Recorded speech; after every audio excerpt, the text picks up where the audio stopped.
Teleamazonas presenta 24 horas con Liz Palareso y María Gracia Acosta.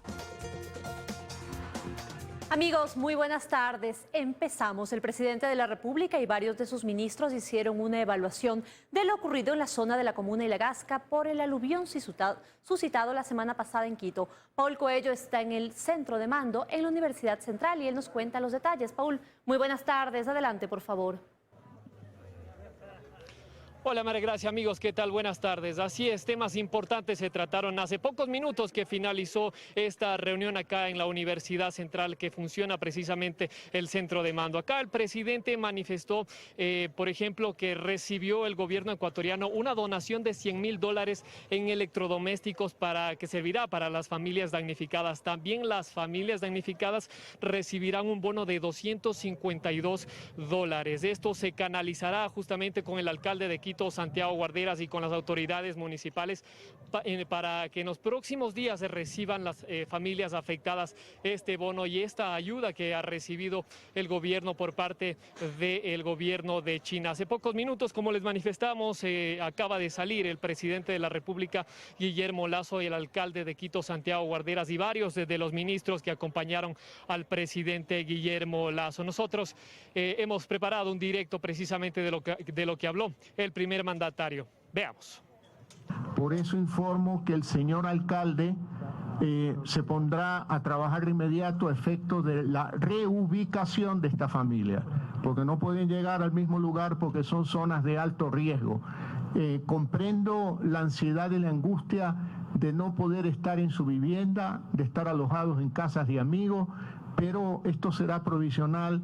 Espero que el alcalde de Quito resuelve este problema en las próximas horas y días. De su parte, el alcalde Santiago Guarderas manifestó que en las próximas horas, en los próximos días, presentará un plan de reestructuración de esta zona, la más afectada por el aluvión. Escuchemos lo que manifestó Santiago Guarderas, el alcalde de Quito. Hoy a las 3 de la tarde el municipio va a presentar todo el plan de rehabilitación con determinación de las fechas, responsables y estrategias que se van a hacer con cada uno de los damnificados, no solamente en la parte material que tiene que ver con las viviendas, daños a primer piso, sino fundamentalmente con la parte social. El apoyo a todas las personas que lamentablemente han sufrido y que ahora viven momentos de dolor, de tragedia, de ansiedad, y sobre los cuales con el apoyo del gobierno nacional vamos a trabajar con indicación precisa de cuáles son las acciones y en qué fecha los vamos a hacer. Así es, el presidente también ha dispuesto a todos sus ministros colaborar a este desastre natural ocurrido acá en la capital y que estará atento también de lo que ocurre en otras ciudades del país, en la provincia de Cotopaxi también afectada por las fuertes lluvias, y que estará también canalizando la ayuda a las familias de estas provincias afectadas por las lluvias. Con esta información regreso a estudios. María Gracia, Liz, ustedes con más noticias. Amigos, buenas tardes. Buenas tardes también para ti, Paul. Muchísimas gracias. El Pleno del Consejo de la Judicatura ratificó la suspensión que pesa contra el fiscal manabita Juan Carlos Izquierdo, investigado dentro del caso de Naomi Arcentales. Nos trasladamos hasta el Complejo Judicial Norte de Quito, donde está Daniela Valencia, para que nos entregue los detalles de esta información. Hola Daniela, buenas tardes, cuéntanos.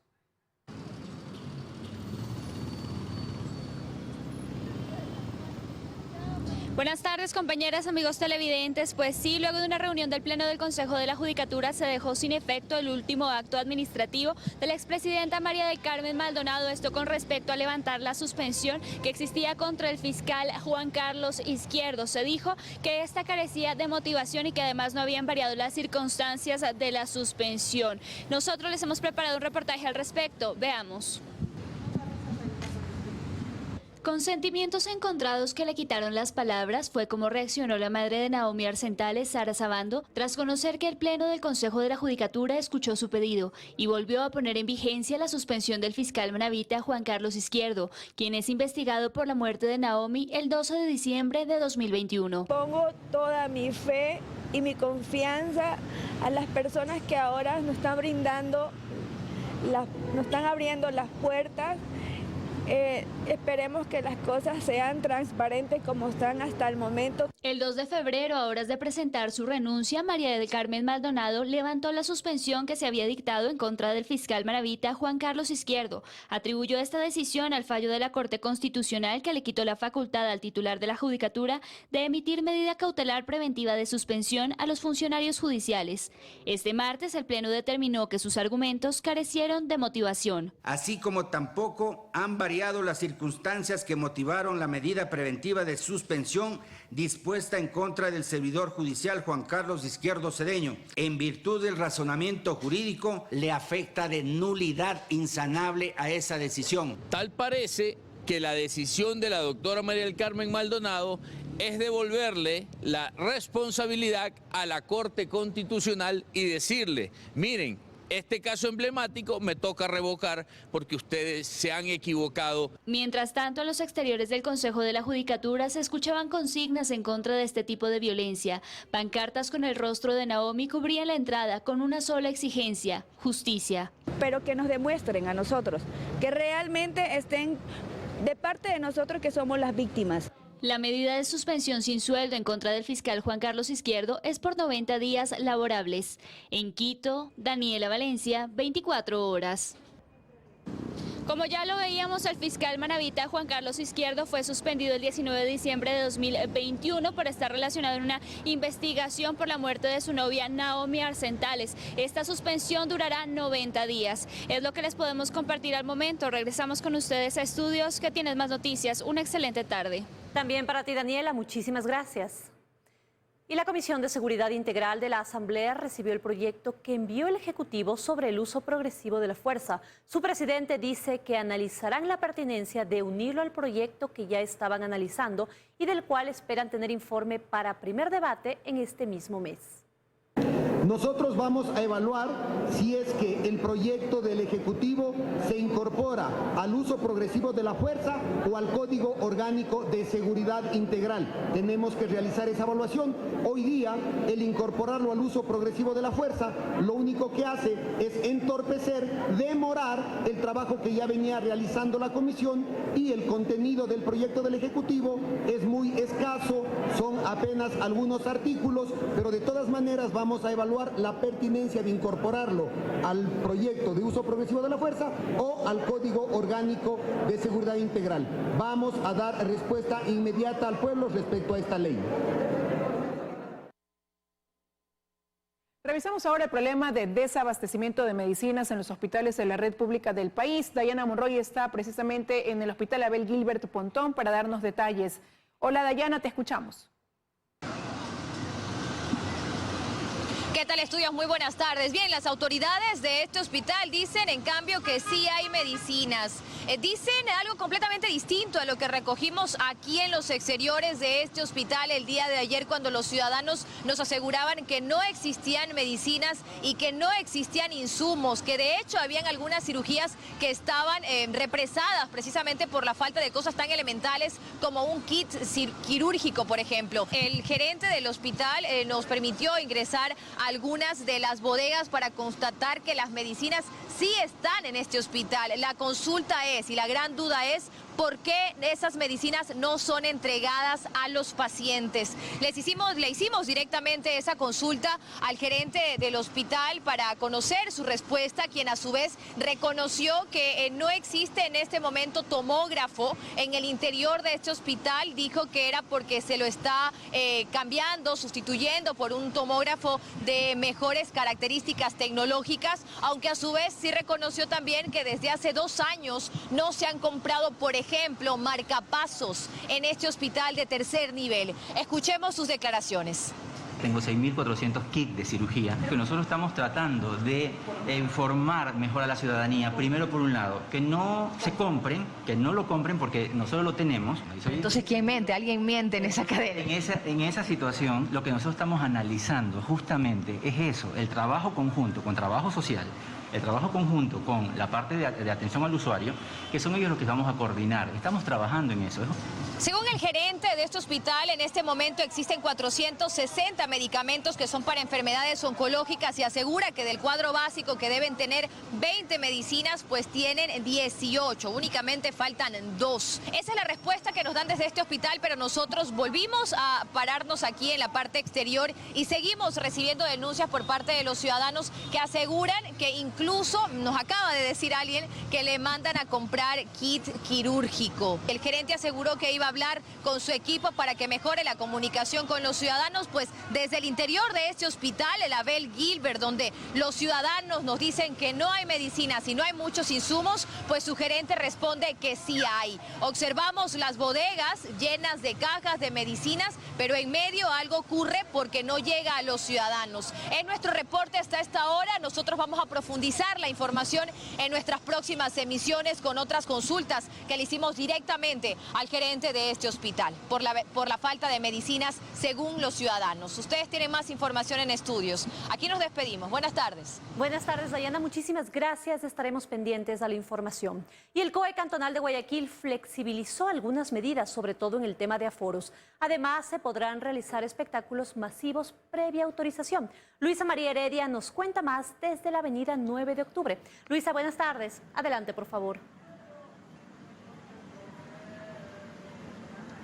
¿Qué tal, María Gracia, amigos televidentes? Muy buenas tardes. En efecto, pese a que el Comité de Operaciones de Emergencia Cantonal dispuso que la ciudad de Guayaquil se mantenga en nivel de alerta epidemiológica 2 o en semáforo amarillo, sí resolvió un incremento de aforos, es decir, que puedan estar mayor cantidad de personas presentes en locales o establecimientos al mismo tiempo. Y lo hizo con el único afán de incentivar la reactivación económica. Así, los lugares de atención al público esenciales y no esenciales podrán trabajar con un 75% de aforo en ambientes cerrados. En espacios abiertos, en cambio, atenderán con el 100% de aforo, pero siempre respetando las medidas de bioseguridad, como en este punto que nosotros nos encontramos en la calle Panamá, en el centro de la ciudad. El uso de la mascarilla es lo principal, ¿no? Las entidades bancarias, vale la pena especificar también, se mantienen con el 100% de aforo por motivos de seguridad y se detalla también en la resolución firmada por la alcaldesa Cintia Viteri. Y en vista del notable descenso de los indicadores de riesgo de la pandemia, incluso el COE dio cabida a la presentación de planes de contingencia para la organización de espectáculos públicos masivos que deberán ser aprobados por la Dirección de Gestión de Riesgos del Cabildo Porteño. Las medidas van a estar vigentes durante esta semana y la siguiente, lo que le permite al sector turístico, al artístico, al de alimentos y bebidas y al comercio en general aprovechar una fecha de gran movimiento como es San Valentín. En febrero del año pasado, según datos de la Federación de Cámaras de Comercio del Ecuador, San Valentín movió alrededor de 4.740 millones de dólares en facturación a nivel nacional, una cifra importante, y las expectativas para este 2022 son más altas. Se aspira a recaudar un 15% más, de ahí el porqué de la flexibilización de las medidas que serán revisadas luego de 15 días por el COE Cantonal. Es lo que puedo comentarles hasta ahora. Liz, continúas en estudios con más noticias. Muy buenas tardes. Buenas tardes, Luisa María. Muchísimas gracias por ese completo informe. El volcán Sangay, nuevamente con su material volcánico, llega a diferentes puntos de la provincia de Chimborazo. Uno de nuestros equipos está en la parroquia Punín, donde la extensión de afectados se concentra especialmente en la zona productiva. Mercedes Chávez tiene los detalles y con ella tomamos contacto. Hola, Mercedes.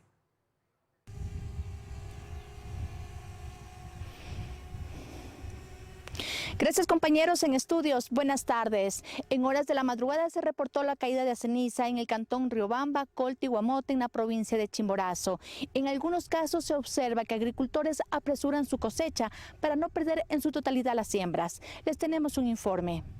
Los vientos transportaron a varios kilómetros la ceniza que emanó el volcán Sangay en la provincia de Chimborazo. Las parroquias Flores, Pungalá, Punín, Cebadas, Palmira, Santiago de Quito, Sicalpe, Cajabamba, en los cantones Riobamba, Colta y Guamote. A las 4 levanté, pero mío que estaba lloviendo desde no sé qué hora sería, desde las 5 de la mañana me cayó más, así ya como a las 6 hasta casi las 7 se cayó, señorita. No es difícil encontrar a los colonos en sus parcelas limpiando su principal fuente de ingreso, aquellos sembríos que esperan salvar, aunque les tome un esfuerzo físico mayor al que están acostumbrados. Se ha caído la ceniza, entonces sentimos que estamos afectados tanto con los sembríos o de agricultores y también con los animales. No tenemos hierbas, o sea, alimentación para los animales. Ve cómo están. Pero no únicamente, el volcán se convierte en su principal enemigo. Los vientos transportan las partículas del proceso eruptivo cubriendo vías y la producción que requieren mayor cuidado. Están golpeados porque hace pocos días una granizada y las heladas quemaron otros productos. Estamos de regreso con más información. La legisladora de Pachacutic, Mireya Pazmiño, presentó una solicitud de juicio político contra 4 miembros del Consejo de Participación: Hernán Ulloa, María Fernanda Rivadeneira, Ivette Estupiñán y Francisco Bravo, porque sostiene que la elección de autoridades se está realizando de forma ilegal y principalmente los acusa de querer cambiar el reglamento para la elección del Contralor. La solicitud se presentó con el respaldo de 80 legisladores de varias bancadas políticas. Los 4 pidieron el cambio del orden del día para modificar el reglamento que ya fue aprobado en agosto del 2021 y que incluso es para Contralor, para nominar al Contralor General del Estado. Y además ya está en camino el proceso de elección. Ya están los delegados de las funciones. De igual manera tenemos nosotros la veeduría ciudadana. Y a última hora, no sé a costa de qué los señores quieren cambiar el reglamento. De igual manera, tenemos nosotros audios y conversaciones que una de estas consejeras ya se han reunido con los candidatos para ocupar una de estas entidades de control. Y eso no es nada legal. Una auditoría solicitada por la actual administración de la Corporación Financiera Nacional revela una cartera vencida de más de 400 millones de dólares y 286 millones en créditos que han sido catalogados de incobrables. La auditoría fue solicitada por la actual administración de la entidad. Ahí se determinó que la cartera vencida de la Corporación Financiera Nacional llega a 418 millones de dólares, de los que el 85% se originó entre 2014 y 2019. Pese a aquello, durante este lapso se reportaron millonarias utilidades. Una bola de nieve que fue creciendo y cuyo impacto pudo evitarse, dice Sonia Zurita, especialista en finanzas. Entonces, la práctica debería ser que las entidades financieras, además de hacer un monitoreo, digamos, muy continuo, tienen que hacerlo, digamos, formalmente cada 3 meses. Es decir, que podríamos haber detectado este deterioro con bastante anticipación, ¿no? El crecimiento de la cartera vencida pudo evitarse si se quería, acota el analista económico Alberto Acosta Burneo, quien atribuye estas cifras en rojo al manejo político de la entidad. Entonces, ¿qué hace el político? Otorgar créditos lo más fácil, con las tasas más bajas, a los plazos más largos, eliminando requisitos. Los requisitos realmente son una molestia. Ese va a ser el político más aplaudido. Pero ese político es el que destruye la sostenibilidad de la banca pública. Pero no es todo. El informe determina además que existen 286 millones de dólares que han sido declarados incobrables. El momento en que se considera que se han agotado las gestiones legales, ¿no?, entonces yo lo considero como un crédito incobrable. Uno de los inconvenientes que se ha presentado es que por disposición judicial se ha obligado a la CFN a aceptar bienes sobrevalorados como dación de pago. Se necesita entonces una reestructuración, coinciden. La CFN se transforma en una banca de segundo piso, porque a través de una banca de segundo piso los recursos de la CFN se prestan a cooperativas y a bancos para que estos otorguen operaciones de crédito, pero el riesgo crediticio está en esas operaciones. 334 millones de dólares, es decir, el 80% de la cartera vencida, fueron entregados en crédito para la industria y la agricultura. En ese grupo, por ejemplo, los 75 millones de dólares que se entregaron en 2014 a los trabajadores de la Hacienda La Clementina, cuyo plazo de pago ha sido postergado en varias ocasiones. Una deuda impaga hasta hoy. Para conocer otros detalles, solicitamos una entrevista con las autoridades de la CFN. Desde su departamento de prensa nos han dicho que la agenda con medios de comunicación se retomará a fin de mes. En Guayaquil, Carlos Acoto, 24 horas. El Banco Central y el Ministerio de Inclusión Económica y Social impulsan la inclusión y educación financiera de pensionistas y beneficiarios del Bono de Desarrollo Humano. De esta manera esperan que estos pagos se vayan disminuyendo sus costos para los usuarios. Para evitar estas largas colas y la espera que viven pensionistas y beneficiarios del Bono de Desarrollo Humano, el gerente del Banco Central y el ministro del MIES firmaron un convenio. Participar en actividades de diseño e implementación de nuevos programas de educación financiera en conjunto con el MIES, incentivar a los beneficiarios de los bonos y pensiones que administra el MIES a recibir sus transferencias monetarias a través de depósitos en sus cuentas en entidades financieras. La necesidad de que aquellas transferencias monetarias a aproximadamente 1.400.000 ecuatorianos tenga un giro, tenga una connotación distinta. De esta manera aspiran a cambiar la realidad de la poca bancarización de los ciudadanos que reciben estos recursos. De acuerdo a la Cooperación Andina de Fomento, 5 de cada 10 ecuatorianos poseen una cuenta de ahorro o corriente en una entidad financiera.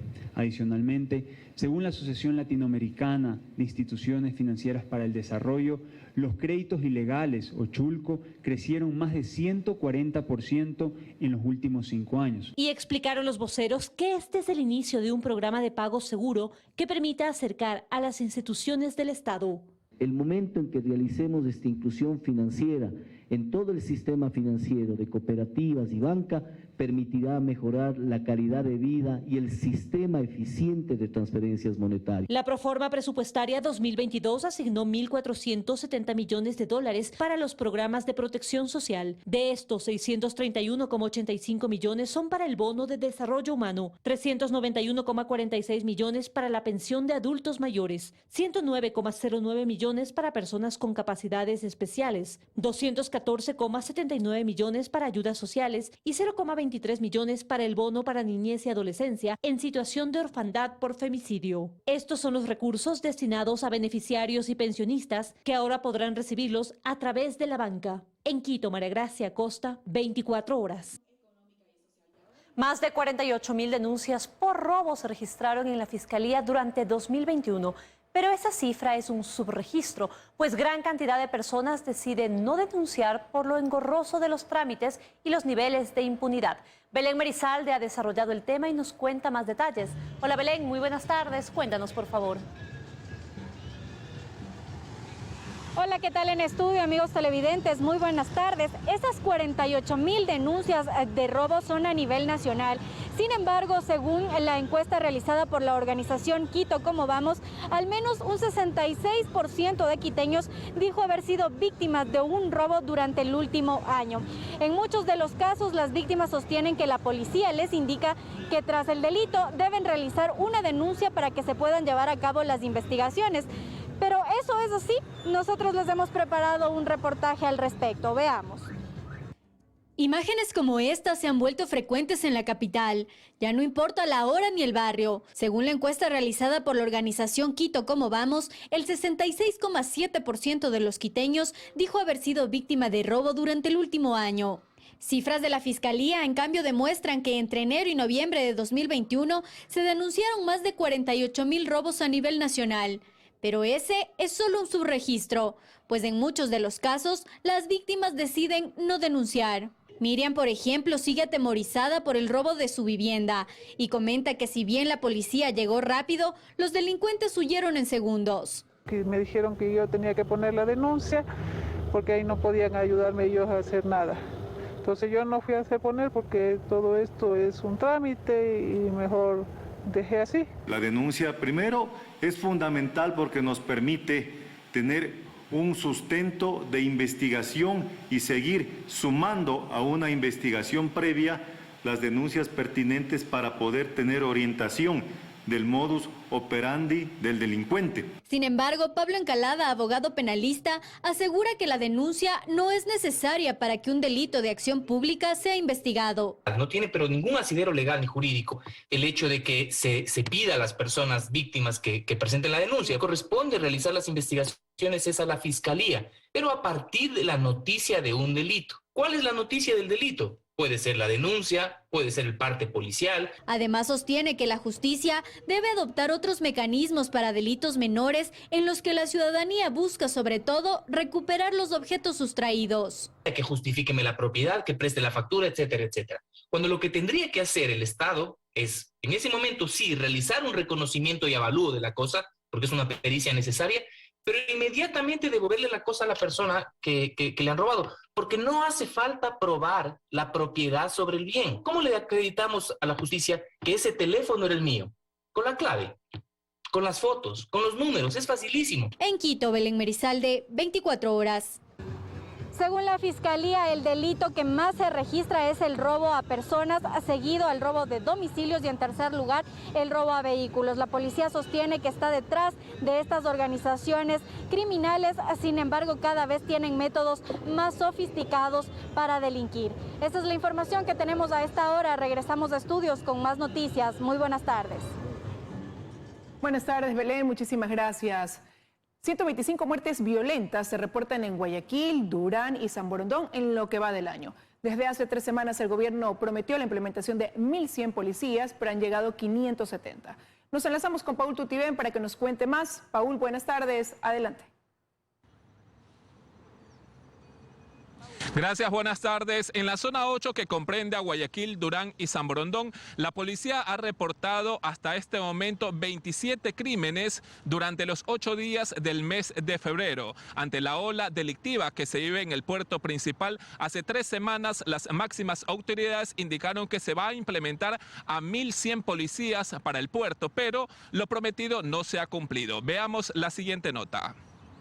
Las muertes violentas no se detienen en Guayaquil. El último suceso se registró en la avenida 25 de julio. Sicarios asesinaron a un trabajador del puerto cuando circulaba en su carro. La víctima, aún con vida, se estrelló con un poste alumbrado público. Yo estaba en la gasolinera y se escuchó exactamente 8 disparos. Y el conductor perdió el control, se impactó y a los pocos segundos ya falleció. Desde el 1 de enero a la fecha, la policía reporta 125 asesinatos. Enero concluyó con 98 y durante estos 8 días de febrero van 27 crímenes, la mayoría al estilo sicariato. También hay víctimas colaterales y la ciudadanía se pregunta, me da miedo salir de la casa, me da miedo ir a mi trabajo, me da miedo incluso llegar a mi casa, porque hasta al pie de la casa también te roban y te matan. Esa rabia yo también la siento. Yo tengo 4 hijos, tú la sientes, la siente el que nos está viendo. Y la Policía Nacional también la siente, pero tenemos que canalizarla de una forma productiva que no sea exacerbar la zozobra, que sea decir, esto es, los buenos contra los malos. Por la ola de criminalidad que se vive en el puerto principal se dieron varios cambios, desde nombrar a un nuevo comandante de la policía, el control de las calles por parte de los militares y la implementación de 1.100 policías. Esto fue anunciado hace 3 semanas, pero no todo lo prometido se ha cumplido. Solo 530 agentes han sido destinados a la ciudad, considerada la más peligrosa del país. Están trabajando los 530 policías en esta gran fase que fueron consolidados de otra parte del país, los primeros que llegaron.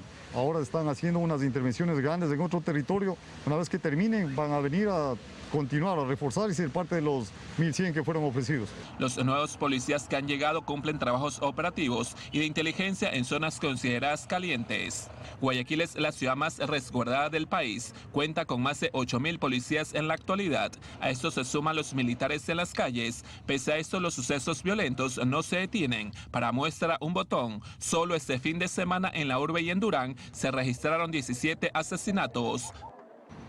Además de los crímenes, también se han registrado tentativas de asesinatos. Este lunes, por ejemplo, un agente de la Policía Nacional en servicio activo fue atacado con disparos por parte de los sicarios en el suburbio de la ciudad. Hasta aquí la información. Gracias. Buenas tardes. Muy buenas tardes, Paul. Muchísimas gracias. Preocupantes cifras.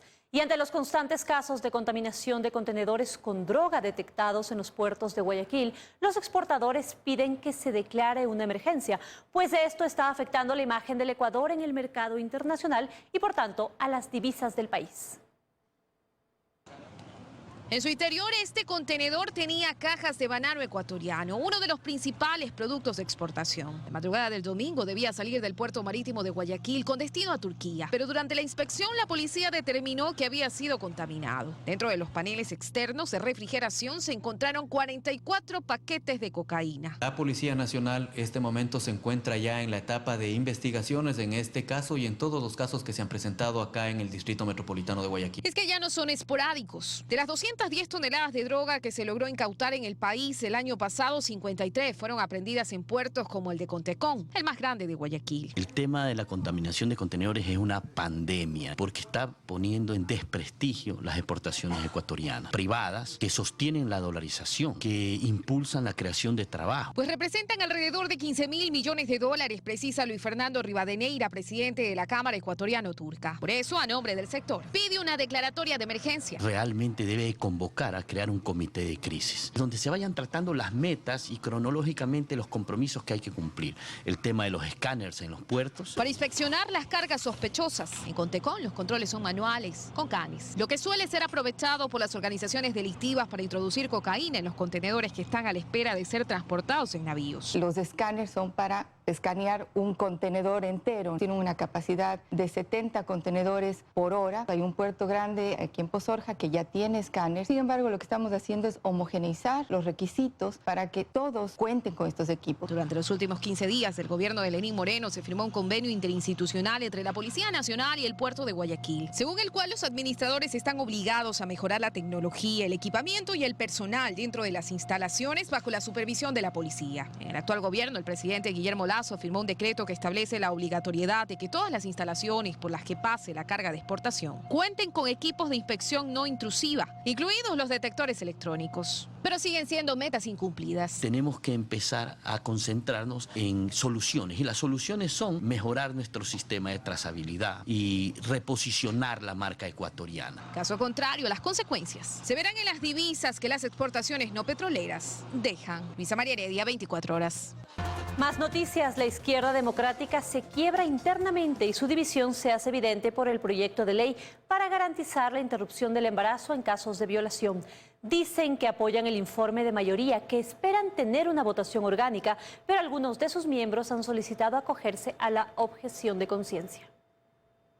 De 15 miembros del bloque de la ID, solo 7 se presentaron a esta rueda de prensa, acompañados del ex candidato presidencial y del presidente de la ID. El motivo, el respaldo al informe de mayoría sobre el aborto por violación, eso sí, con algunas observaciones respecto a la temporalidad para terminar un embarazo, por lo que proponen. Para mujeres, niñas menores de 14 años, 20 semanas, entre 14 y 18 años, 18 semanas, y mayores de 18 años, 16 semanas. Como bancada de Izquierda Democrática creemos en el diálogo, creemos en la búsqueda de consensos, lejos de posiciones que sean radicales y que no sumen.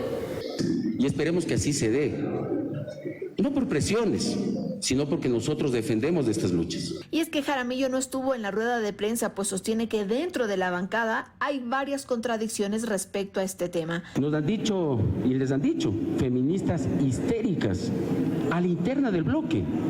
Si nosotros como Izquierda Democrática somos un partido político feminista, y eso tiene que entender los invitados que vinieron a última hora a nuestra organización política. Y además dice que hay asambleístas que han expresado su oposición a la ley de aborto por violación dentro del mismo partido. El compañero Dalton Basigalupo, compañero Marcos de Molina, el propio líder político de Izquierda Democrática, Javier Herbas, lo ha dicho, que de manera inesperada les ha empezado hasta a bloquear en las redes sociales. Yo no he bloqueado a una persona porque ha pensado diferente a mí. Lo he bloqueado por ser grosera. Aún así, Jaramillo no descarta que pueda salir de la bancada. Mientras tanto, el presidente de la ID asegura que la mayoría del bloque se acoge a las nuevas propuestas de la ley de aborto por violación. Y haremos todos los esfuerzos para que al interior del bloque podamos tener un consenso absoluto. Aunque dice que ha recibido una solicitud de objeción de conciencia por parte de un legislador que no quiere votar por el informe de mayoría. No somos un club social, no somos una iglesia para dejar en libertad a nuestros miembros. En Quito, Andrea Samaniego, 24 horas. Para evitar daños en los fondos marinos y en los corales, se instalaron en el islote Salango, provincia de Manabí, 3 boyas de amarre que evitarán que las embarcaciones lancen sus anclas mientras los turistas disfrutan del mar. El proyecto se extenderá a otros puntos de Manabí y la provincia de Santa Elena. El islote Salango en Manabí forma parte del Parque Nacional Machalilla y es uno de los sitios turísticos más frecuentados para realizar actividades de snorkel y buceo. Las embarcaciones que arriban al lugar lanzan sus anclas para mantenerlas fijas mientras sus turistas disfrutan del mar. Pero el peso de estas anclas causan muchos problemas. Dañan corales, no se sabe, como no ven el fondo, lanzan y creen que no pasa nada, pero abajo hay vida, ¿no? Hay corales, hay diferentes tipos de vida y estas anclas terminan dañando y haciendo un impacto. De repente un ancla solamente no haría nada, pero estamos hablando de actividad constante todos los fines de semana, entre semanas, varias anclas de varias embarcaciones, entonces abajo se ve el impacto. Impacto que desde este fin de semana tiene ya una solución. Son estas boyas naranja que van fijadas al lecho marino, en las cuales se amarrarán las lanchas turísticas para quedar fijas, para que ya no tengan la necesidad de lanzar sus pesadas anclas. Colocar estas boyas que protegen los corales, tendremos recursos naturales, servicios ecosistémicos para siempre. Así que habrán más operadores turísticos, más tiendas que rentarán equipos de buceo, más restaurantes que venderán alimentos. La economía de los pobladores del sector se dinamizará. Habrá entonces beneficios ambientales y económicos. Así lo explica Niels Olsen, ministro de Turismo. Hace mucho tiempo llegamos y vimos cómo las embarcaciones y el turismo estaba provocando un turismo negativo y con las boyas lo vamos a remediar. Vamos a utilizar el turismo como vehículo de conservación y desarrollo. El proyecto es posible gracias al trabajo conjunto entre ambos ministerios y la Fundación de Conservación Marina de Ecuador, que desarrolló el diseño de las boyas, el sistema de amarre y sus procedimientos. Por su lado, la Fundación Conservación Internacional dará el mantenimiento de las boyas hasta el año 2025. Diego Añasco La Lama, 24 horas.